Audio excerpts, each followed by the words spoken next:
Hello, everybody out there in YouTube land. I think I'm only going to put this little message out there on YouTube for reasons that will become obvious.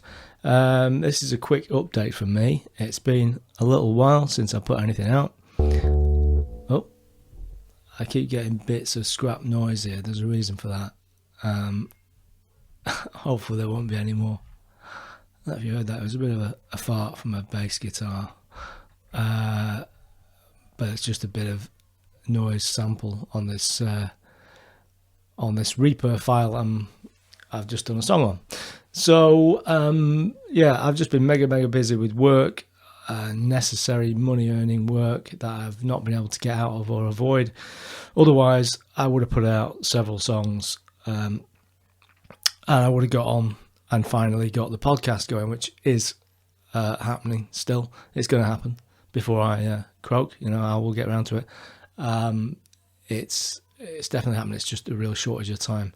So I've been continuing to work on tunes a tiny little bit in the little time I have had available, and there's always loads of tunes part way through the cooking process or whatever you call it, and I've got a new one that I'm about to put out tonight called "I'm a Woman."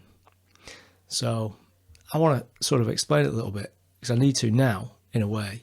I can't do a video for it in the normal way and put it out.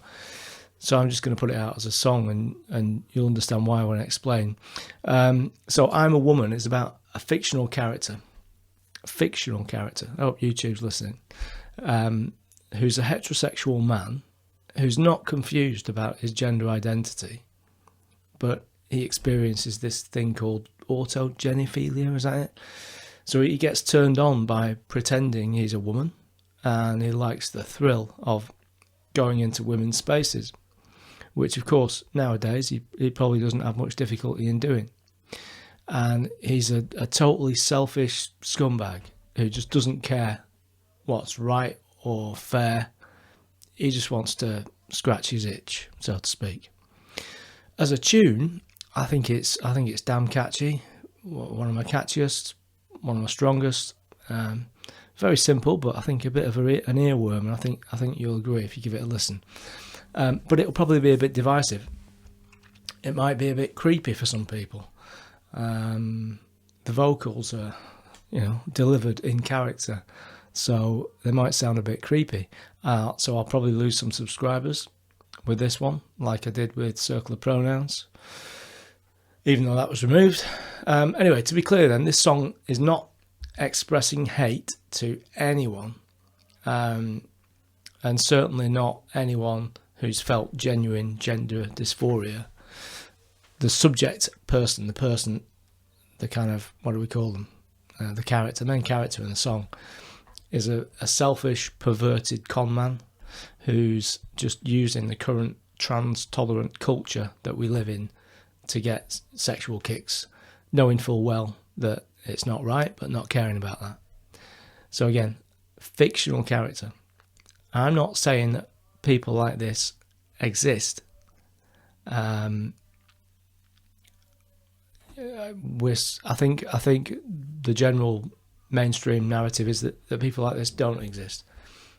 Well, I'm not even saying that they definitely do, but I think I might have come across stories of one or two stories here and there that might suggest there might be some people like this. But anyway, I'm certainly not saying that everyone who calls themselves a trans woman is like this person. Of course not.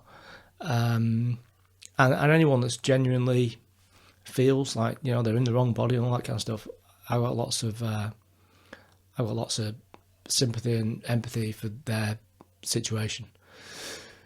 Anyway, again, fictional story, fictional character. I always used to believe, for pretty much the whole of my life until the last few years, that songs could be about anything, and they could be complete nonsense and just weird, out there, otherworldly, magical poetry and just fantasy, right?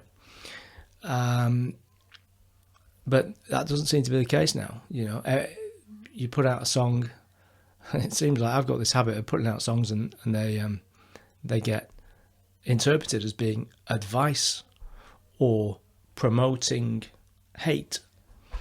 But that's how I think it should be, that songs can be about anything. I'm just a bit of a free speech absolutist anyway, but this brings us on to the subject of censorship and YouTube. Me and YouTube keep having issues with my songs and or my song videos. I'm not totally sure which.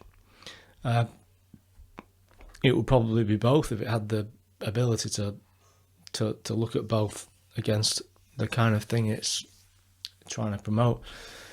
But then there are worse things than my stuff that don't get banned, so I don't know, I'm not sure. Anyway, I had the videos for 2 of my last 3 songs quickly removed, and I was given a strike for them. The 2 songs I'm talking about were I'm Angry. That was for medical misinformation. And then there was Circle of Pronouns. That was taken down for hate speech. And I've always noticed when this has happened that when I publish songs through this service called DistroKid, which sends it out to, Apple Music, iTunes, Apple Music, Amazon Music, and everywhere else. If I select it to, it will send it out to YouTube Music as well, among all the other platforms. And when I do that, even if it's a song that YouTube has taken down when I've put it up, it doesn't censor it. It just, it might be because it just doesn't have the ability. But it suggests also maybe if YouTube was being consistent, or we were expecting YouTube to be consistent, then you'd be thinking, well, that suggests that it doesn't have a problem with the song lyrics. It's just the video footage that it removed, or that it objected to in the case of Circle of Pronouns and I'm Angry. And that the video footage was just, mainstream footage or stock video footage or footage gathered from YouTube. Most of it, a bit from other places, but generally, anyway, YouTube never says whether it's the words of the song or the footage in the video, or how much of each, or whether it's either. It doesn't give any kind of clarity. So what I had been doing recently was I'd been stopping, when I put a song on DistroKid, I've been stopping sending it out to YouTube, because I thought, well, anyone who might look for me might find that YouTube song, which just comes through from DistroKid, and they might, and if that's not there, they might find my actual channel instead. So I've actually stopped selecting YouTube on the distribution list, and I've started going back to old tunes and taking them, like pulling them down and then putting them back up, not including YouTube. So that, if anyone searches for Tyranny Lovers Party, for example, they get my channel's version and not the YouTube listing of the song, which comes through DistroKid. Anyway, with these songs where I've had a video banned, I'm putting them back through DistroKid again, and I'm selecting YouTube distribution, so at least something can be found. So right now, if you check out Circle of Pronouns and I'm Angry on YouTube, you'll get the DistroKid songs that have come through there. So where am I getting to with all this, and what I'm going to do with this song now?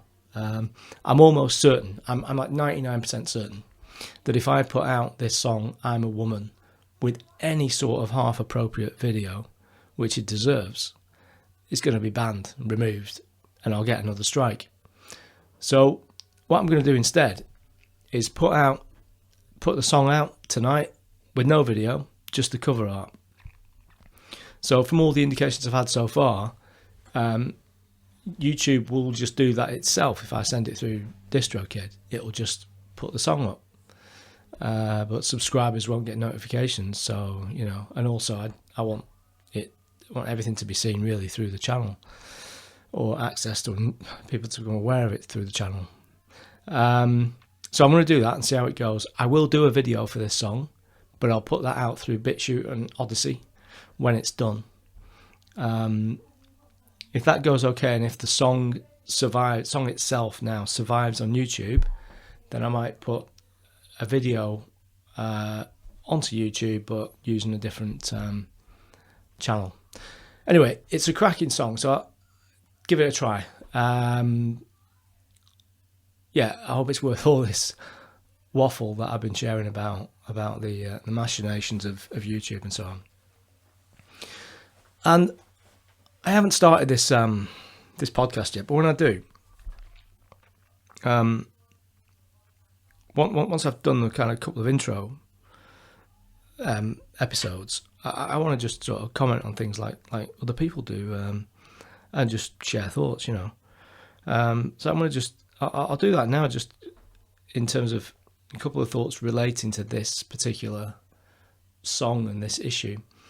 You could say I've done a bit of a sort of trans culture trilogy, because there is actually a third song which came second. So there was Circle of Pronouns, there's this one, I'm a Woman, and there's another one called Doctor, which I haven't put out. I pretty much finished with it, but it's very different. It's from the perspective of a detransitioner, and it's a much more, it's kind of raw, but it's very simple. It's kind of like angry folk, angry protest folk kind of a thing. Anyway, so this stuff I've been interested in lately. I mean, you can't not be, can you? It's crazy. So I just want to share a few thoughts on this while I'm making a quick video, finally, and it's very relevant to the I'm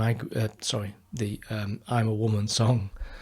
So I feel like it's very, very, very, very clear that social contagion is being used purposefully to cause harm to society, especially to young people.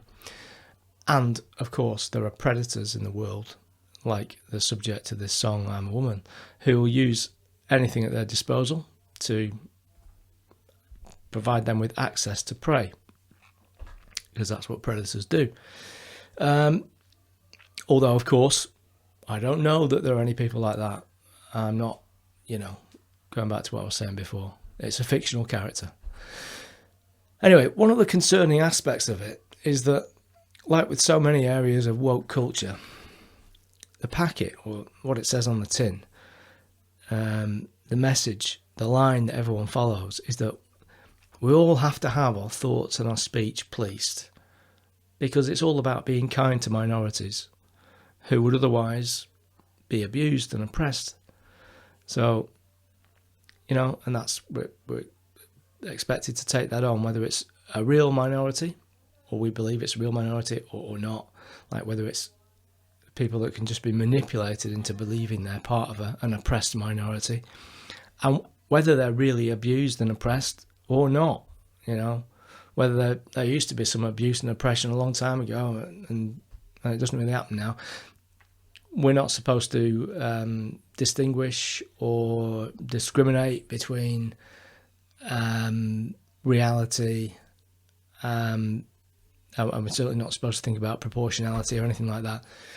We're just supposed to take on this simple message: we've got to be nice to the oppressed people, and the oppressed people are these and these and these and these and these and these. So, of course, lots of people in those claimed minorities, they love unhealthy attention, especially confused youngsters, and they like to be told that they're oppressed victims. So, so they think this is all good. This is helping them, their side, their struggle, and it's going to get them this thing that's often called equality, but what it really means most of the time is special rights and privileges and special treatment.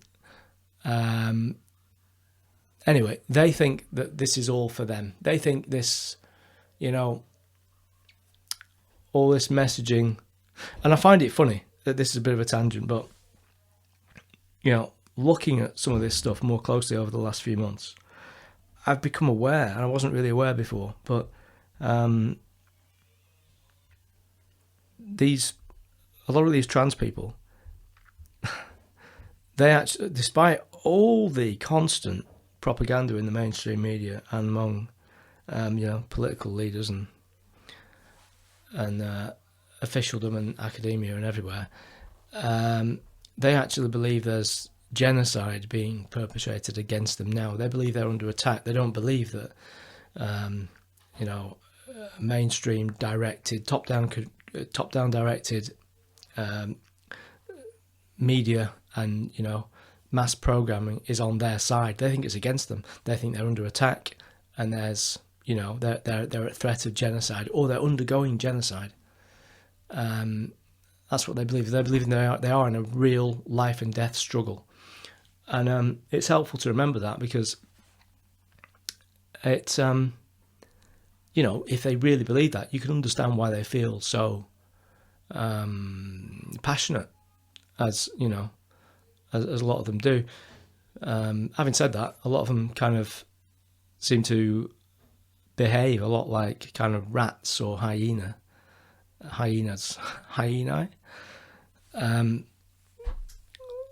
If you look at how they behave around people like Billboard Chris and Posey Parker and others, no amount of passion or feeling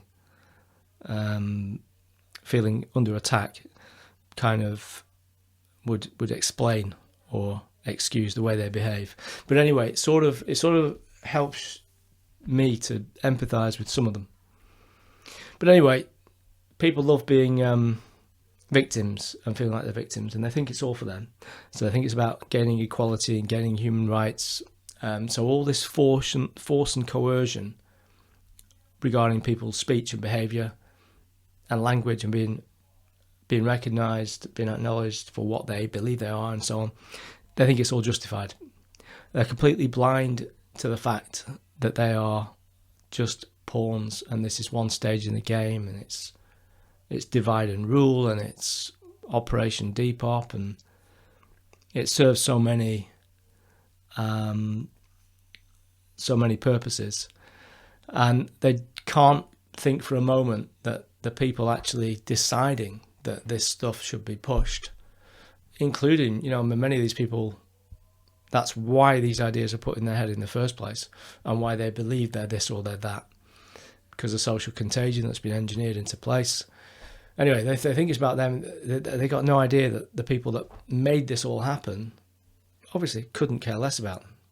Literally, these people are seen as meat on a butcher's block. And that's the ironic thing in the end, is that this actually, in the end, this is all about empowerment of a minority. A tiny, tiny, tiny minority.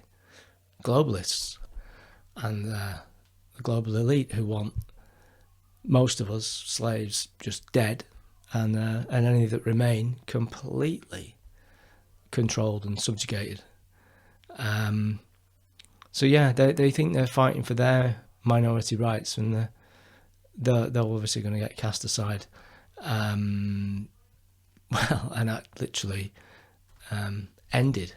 And lots of them, I believe that, uptake of certain things among certain types of people is absolutely sky high. They're both a bit like, cults or religions in their own right, as in it's absolute devotion and servility to the whole thing, and you buy in, you do the whole thing, and that's part of what they do. All the pharmaceuticals and things that they taking everyone's just a thing you got to do. I believe a site called the COVID blog did a good kind of article and drew on some data by some organisations in that space regarding compliance in that area.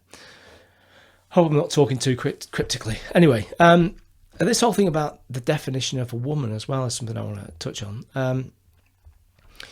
It really is. You do have to pinch yourself, don't you, to just check this is all still real and you're not in a dream. It just shows how far we've sunk, that most politicians and people in, officialdom and academia, they either can't or they won't give a definition for what a woman is. I mean, how blatantly insane the world is. So apparently a woman is anyone who feels like a woman. It's totally messed up. We're being steered into this situation where pretty much there is no such thing as reality. Like, there's no definition, or there's no recognition of,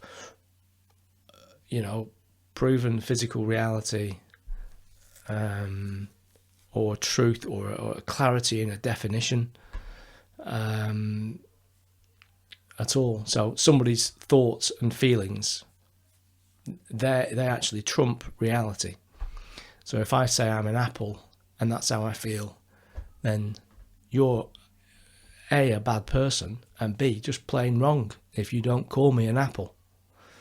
And, going back to woman, somebody said recently, if a woman is just a person who thinks or feels that they're a woman, which is a ridiculous circular piece of anti-logic. But if that is the case, then there isn't an actual definition for a woman, and why have a word for it? This is a step beyond, for example, taking a non-word like scazawan, and putting that out everywhere, promoting it and saying that, everybody, the scazawans are people who feel like scazawans. And just you keep getting this messaging, and you'd be like, oh okay, well, right then, well, it don't mean anything. But okay. But they're taking it a step further. They're taking it a massive step further. It's infinite how much further this has gone. They're taking a word that actually does mean something, and it means something very important for many reasons, and they're trying to turn it into into a word with no meaning, an empty word. And then you got to wonder to yourself, what will the future show in terms of where this is going and how this is being used? But I think there's, there are things coming down the line, in terms of transhumanism and so on, that are going to be served by this kind of confusion of definitions and language, for sure. Because, it's all pretty insane. Anyway, I'm actually going to leave it there. I've talked long enough, and so I'm putting out this tune tonight. Please don't think it's hateful. I hope nobody will stop being a subscriber based on this tune. And I'm still going to put out the video for Everything They Do Is Evil, and the podcast will still be coming.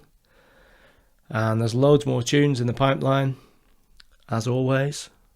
And I hope everybody who's going to listen to this is well.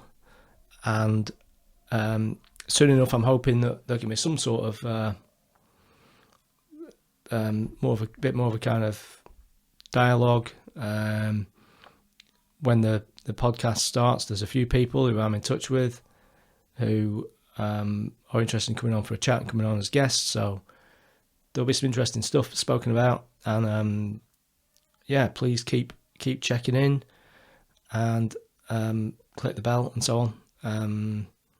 And check out the tune coming very, very, very soon.